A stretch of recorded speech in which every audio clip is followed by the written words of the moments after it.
Oke, selamat datang di SNB Project. Kali ini saya kedatangan tamu sejarawan Jakarta, Bang Gusman. Dikenalnya sih GJ Ngawi Official, dia punya channel itu. Teman-teman bisa cek nanti ya. Bang Gusman, sedikit perkenalan buat saya ini.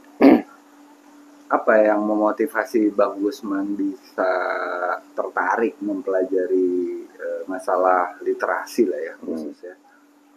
Ya, pertama sih keprihatinan saya terhadap orang kita ya umumnya yang kepedulian terhadap literasinya itu kurang. Itu pertama. Kedua, ya dari hal itu kita dalam pelajari segala sesuatunya agak kesulitan karena dokumen-dokumen yang terkait dengan literasi itu sangat langka gitu, sangat jarang ditemukan. Dari tahun berapa Bang kalau boleh tahu? Kebetulan saya awalnya dulu seneng koleksi buku-buku ya. Jadi ada beberapa buku-buku lama saya yang dari usia SMA, saya senang baca dan senang menulis. Lalu saya berburu buku-buku lama, buku-buku antik, baik itu yang berbahasa Indonesia maupun yang berbahasa Belanda. Bang Gusman bisa bahasa Belanda? Insya Allah bisa. Jadi kebetulan dari lingkungan keluarga sih sebenarnya. Terus kemudian dilanjutkan dengan kuliah waktu di jurusan sejarah di Universitas Samratulangi itu kan ada namanya mata kuliah sumber sejarah, bahasa sumber sejarah, dan di situ adalah bahasa Belanda. Kemudian lingkungan di daerah kampus sendiri juga kan budaya Belandanya juga cukup kuat, jadi dari pengaruh lingkungan itu saya lebih mudah untuk mempelajari.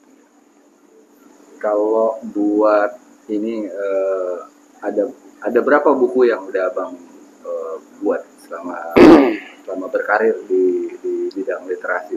Belum terlalu banyak sih ya, baru saya udah menulis naskah buku sekitar 4, cuma yang sempat terbit itu ada 3. Jadi yang pertama adalah Main Pukulan Pencaksilat Khas Betawi, yang kedua Lagwa Jejak Jago Bugis di Tanah Betawi, yang ketiga itu buku tentang puisi walaupun temanya tentang sejarah.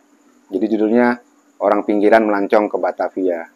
Itu isinya tentang puisi-puisi tapi kontennya adalah sejarah.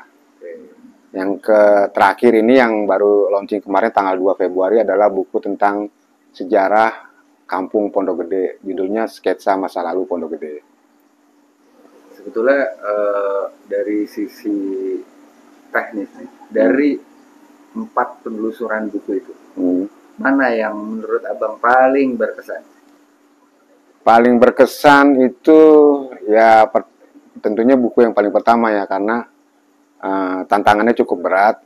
Saya harus hunting ke pelosok-pelosok daerah Jakarta termasuk di Kepulauan Seribu, dan sempat ada kendala juga karena pada waktu itu cuaca tidak cukup bagus waktu kita nyebrang ke Pulau Seribu dan hampir kecelakaan lah.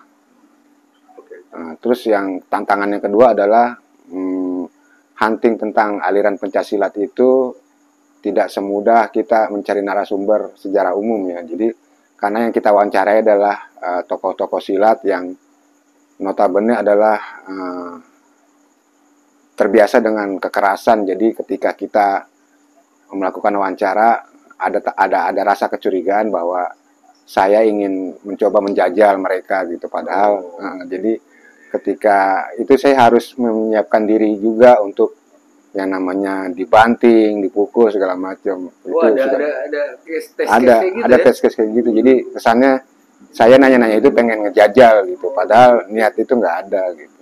Ya malum lah, karena yang kita hadapi juga kan berbeda dalam pola pikir dan segala macam gitu kan. Apalagi mereka ini adalah tokoh-tokoh yang punya kesan sebagai seorang tokoh jawara gitu.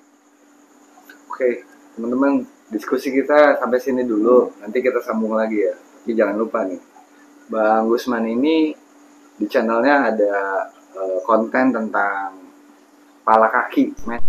Sebuah permainan anak-anak di Betawi Condet bernama Pala Kaki. Terima kasih telah menonton sampai selesai. Jangan lupa bantu support, like, share, and subscribe. Terima kasih.